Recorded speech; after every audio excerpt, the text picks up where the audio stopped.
On Wednesday, the Biden administration announced plans to purchase an additional 100 million Johnson & Johnson vaccines. But as our Heather Catallo found out, the Catholic Church is raising red flags about how this particular vaccine was developed. COVID-19 vaccines are still so scarce, health experts say you should take whichever shot you can get. But last week, Catholic leaders in Michigan released a letter calling the Johnson & Johnson vaccine morally problematic. At issue, the use of fetal stem cells. If possible, if you can, choose to get Pfizer or Moderna. Monsignor Gary Smentanka is the priest at Our Lady Star of the Sea in Grosse Pointe Woods. The concern is the use of those tissue cells. Stem cells are used in the development of viral vaccines to, in essence, specifically to the Johnson & Johnson, help to grow the viral vector. Dr. Mark Casanova is a physician and medical ethicist. He says the cells in question come from two different fetal tissues dating back nearly 40 years from the late 1970s and early 1980s. We're talking about two cell lines, very old.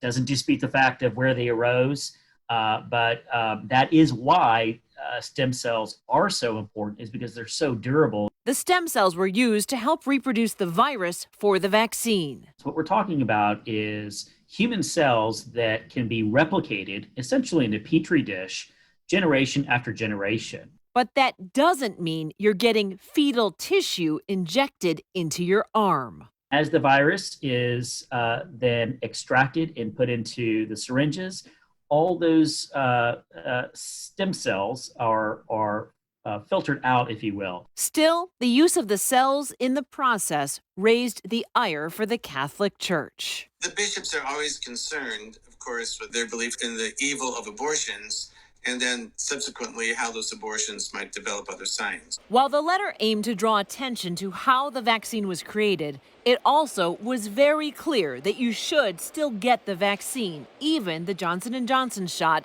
if that's all that's available. Because of the health crisis, that people should be vaccinated. And if you don't have a choice, and you only have a choice of Johnson & Johnson, it's morally acceptable to receive it. Monsignor Smentanka points out that the same flexibility was also given by the church with the rubella vaccine, which also uses the same fetal tissue. The irony is there's a really good chance that many, individuals who might have a quandary with this have received one of those vaccines, maybe not realizing it. Johnson & Johnson declined an on-camera interview, but sent us a statement reiterating that the vaccines contain no fetal tissue. They told us, quote, "We employ a technology platform using cells that were engineered and grown in labs from a single cell more than 30 years ago into a fully engineered cell line. This cell line enables us to rapidly manufacture hundreds of millions of single-shot COVID vaccines that can be transferred and stored without the need for deep freezing." You can read their entire statement at WXYZ.com. I'm Heather Catallo, 7 Action News. All right, Heather, thank you.